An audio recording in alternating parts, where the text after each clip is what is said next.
किया जाए। और जो यहाँ पे गुंडागर्दी कर रहे हैं उनसे जरा जाके पूछिए।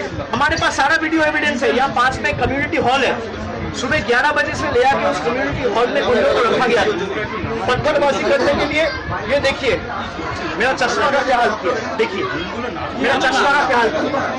मेरा एक्सीडेंट हुआ था 10 साल पहले, आंख में 7 सर्जरी हुआ है, मेरा आंख में ईंटा मारा है, मैं आंख खोल नहीं पा रहा, घुसा मारा है, उसको लगा पीठ में, छाती में, हाथ में, पैर में, क्या हाल किया है। मैं हेलमेट पहन के जा रहा था, नहीं तो आज मेरा सर 2 टुकड़ा हो जाता। गिर के भी हम लोग उठेंगे, शरीर को आप गिरा दोगे। इरादे मजबूत और बुलंद है, जोश जज्बा जुनून अभी भी है, और ये सर झुकने वाला नहीं है, चाहे वो कितना ताकत लगा ले।